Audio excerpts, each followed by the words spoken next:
उसके बाद पाकिस्तान ने न्यूक्लियर पाथ अडॉप्ट कर लिया। भुट्टो के वो फेवरेट वर्ड्स कि हम घास खा लेंगे लेकिन एटम बम बना के रखेंगे। हमारे साथ हैं जी ब्रिगेडियर अनिल गुप्ता साहब, और thank you so much sir कि आपने ज्वाइन किया। Thank you thank Aarzoo. You sir. Thank you sir. और सर जो हैं वो स्पोक्स पर्सन भी हैं बीजेपी के, वैसे तो जम्मू एंड कश्मीर से, लेकिन ये कि पॉलिटिकल ऑब्जर्वर भी हैं और बहुत ज़बरदस्त किस्म का अपना एनालिस्ट भी हैं और बात करते हैं इंडियन टीवी पे। और आज हम सर बाकी क्वेश्चन पे तो बाद में जाएंगे, पहले I just want to know के what do you think about India Pakistan relations शुरू से अभी तक। आप अगर 47 से अगर हम देखना शुरू करें तो अभी तक आपको क्या लगा कि कहाँ पे ठीक हो रहे थे, कहाँ पे फिर खराब हो गए, और शुरू से किस तरीके से आपका क्या ऑब्जर्वेशन है? Because as long as I know आप इधर पाकिस्तान साइड पे पंजाब साइड से गए हैं। आपने एक दो बार पूछा लेकिन मुझे वो उस एरिया का इतना पता नहीं है, लेकिन आई विल चेक अगेन। तो आप थोड़ा सा बताइए, क्योंकि कुछ ना कुछ अटैचमेंट तो सर रहती है, अगर कोई यहाँ से वहाँ गया हो या वहाँ से यहाँ आया हो तो बिल्कुल से हम अलग तो नहीं हो सकते। आरजू, मैं तो पैदाइश मेरी हिंदुस्तान में ही है।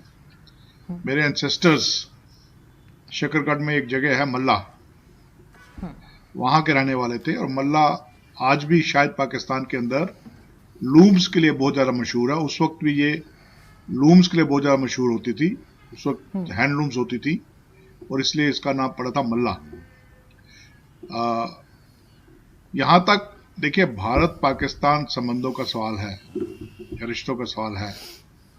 हर परिवार में किसी ना किसी वक्त बांट होती है, किसी ना किसी मुद्दे को लेकर। के अंदर एक बड़ा परिवार था हिंदुस्तान, जिसके अंदर की बांट हुई आपस में किन्हीं मुद्दों को लेकर। और जो उस खानदान के लोग थे उन्होंने तो यही सोचा था कि शायद बंटवारा हो रहा है भाइयों के बीच में, और हम एक जगह दूसरे जगह जा रहे हैं, लेकिन बाद में रहेंगे हम भाइयों की तरह ही।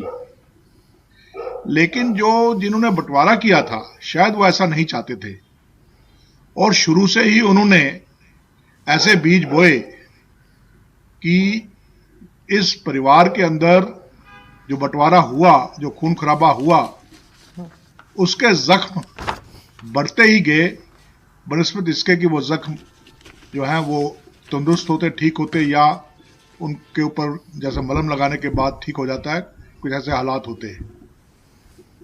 क्योंकि उनकी नीयत ही शुरू से खराब थी। उनकी नीयत ही थी कि हिंदुस्तान को दो हिस्सों में इसलिए बांटना कि वो उनकी कुव्वत या उनकी ताकत को चैलेंज ना कर सके।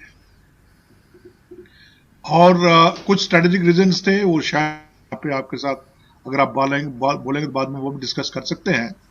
लेकिन बेसिक रीजन जो था वो यही था कि वो नहीं चाहते थे कि एक इतना बड़ा मुल्क, इतना ताकतवर मुल्क, अगर हम इसको आजाद कर देंगे, इसके पास हर किस्म के वो है साधन हैं, मिनरल्स हैं, मैन पावर है, विल पावर है, लड़ाकू लोग हैं जिन्होंने कि सदियों तक दुश्मनों का सामना किया है।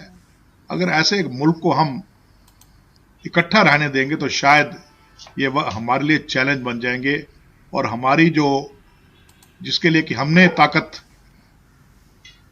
जिसके लिए हम अपने आप को दुनिया की नंबर 1 ताकत कहते थे, वो उसको चैलेंज हो। और वही हुआ भी है। आपने देखा किस प्रकार 47 से लेकर आज तक नफरत के बीज जो है बोने की कोशिश की गई है। शुरुआत में ही 47 के अंदर जो लड़ाई हुई कश्मीर के लिए, आप शायद जानते हैं कि बंटवारा तो जाके अगस्त में हुआ और अक्टूबर में जाकर जम्मू कश्मीर का विलय हुआ भारत के साथ। लेकिन ऑपरेशन गुलमर्ग का जो ऑपरेशन प्लान था वो तो जून 1947 में ही बना था, और अगस्त 1947 में वो ऑपरेशन ऑर्डर जो है वो इशू भी कर दिया गया था। तो कहने का मकसद ये है कि सोच पहले से ही थी। मैं उसे एंग्लो मुस्लिम अलायंस कहता हूं, पता नहीं किस हद तक वो लफ्ज ठीक है, लेकिन एक एंग्लो मुस्लिम अलायंस थी जो चाहती थी कि सब कॉन्टिनेंट का बंटवारा हो, रिलीजियस लाइन्स का बंटवारा हो, और फिर वो जो यूएस, उस वक्त यूएस तो नहीं, ज्यादातर उस वक्त ब्रिटिश इंटरेस्ट थे, ब्रिटिश इंटरेस्ट को वो सुप्रीम रखे और ब्रिटिश इंटरेस्ट ही सुप्रीम रहे। और इसलिए आपने देखा कि हमारे वायसराय भी, हिंदुस्तान के वायसराय भी ब्रिटिश रहे कुछ क्रूशियल टाइम के ऊपर। दोनों सेनाओं के जो कमांडर इन चीफ थे वो कॉमन थे, बनस्पति इसके दोनों सेना आपस में लड़ रही थी। ये सारे मुद्दे हैं जो इस बात को पॉइंट आउट करते हैं ये कहीं ना कहीं पे साजिश थी। उसके बाद मैं कहूंगा कि कोशिश की गई 50s के अंदर थोड़ा बहुत रिश्ते सुधारने की, फिर भी वो रिश्ते सुधारे नहीं गए क्योंकि पाकिस्तान अलायंस में चला गया, जबकि भारत नॉन अलायंस की तरफ बढ़ता गया, पाकिस्तान एक अलायंस की तरफ बढ़ता गया, सेंटो का, सीटो का मेंबर बना। पाकिस्तान को काफी मदद मिली अमेरिका से, उस वक्त नए नए हथियार मिले, और उसका नतीजा हमने देखा है दोबारा फिर 65 के अंदर एक लड़ाई जो है भारत और पाकिस्तान के बीच हुई। 65 के बाद ताशकंद डिक्लेरेशन हुई, सोचा था कि शायद फिर रिश्ते सुधरेंगे। देखिए, जो आवाम है दोनों देशों का वो तो हमेशा इसी होप में रहा कि रिश्ते कब सुधरेंगे कब सुधरेंगे, और हम कब जो पीपल टू पीपल रिलेशंस हैं वो बढ़ेंगे और हम कैसे पहले से ही भाइयों की तरह रह सकेंगे। लेकिन हुक्मरानों ने ऐसा होना नहीं दिया। आपको मालूम है 65 के बाद 71 एक, मैं कहूंगा, एक वाटरशेड था। वाटरशेड इसलिए था कि उससे ना सिर्फ ज्योग्राफिया बदला, इतिहास बदला। एक ट्रीटी आई, उस ट्रीटी को सोचा गया कि शायद अब आपसी रिश्ते सुधरेंगे, लेकिन फिर भी वही नहीं हुआ। उसके बाद पाकिस्तान ने न्यूक्लियर पाथ अडॉप्ट कर लिया। भुट्टो के वो फेवरेट वर्ड्स कि हम घास खा लेंगे लेकिन एटम बम बना के रखेंगे, और धीरे धीरे धीरे रिश्ते जो हैं खराब ही होते गए। जियाउल हक का रजीम आया, जियाउल हक के रजीम में पाकिस्तान की इस्लामाइजेशन होनी शुरू हो गई। अभी तक जो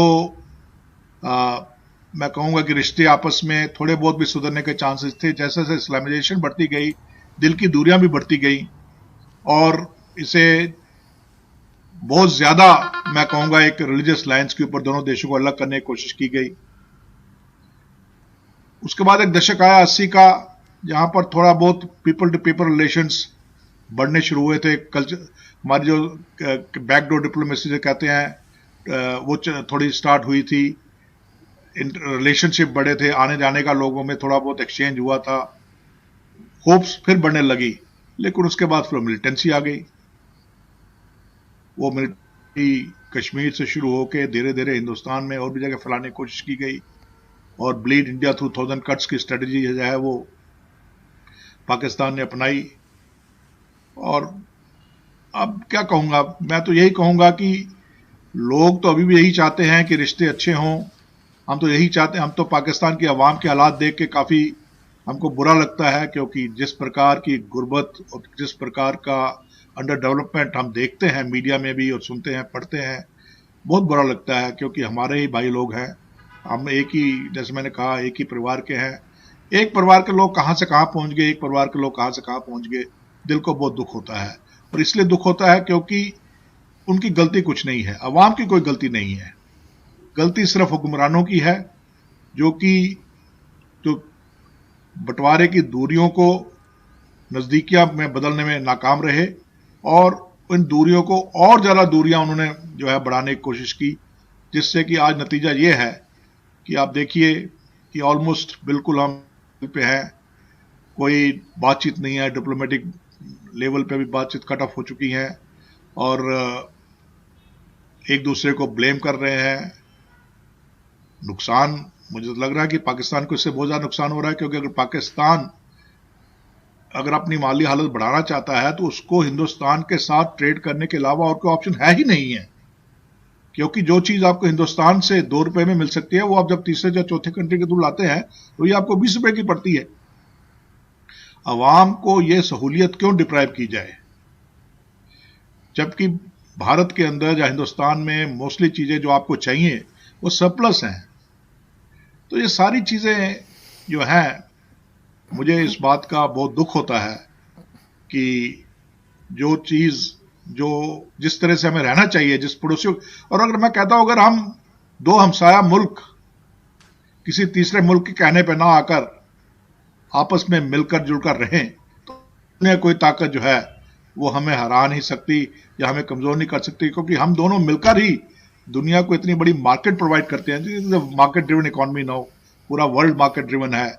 और अगर साउथ एशिया इतनी बड़ी मार्केट पूरी दुनिया को दे सकता है तो साउथ एशिया को कोई भी बुरी नजर से नहीं देखेगा। और अगर साउथ एशिया ही डिवाइडेड है, साउथ एशिया यूनाइटेड नहीं है, तभी लोगों की बुरी नजरें जो है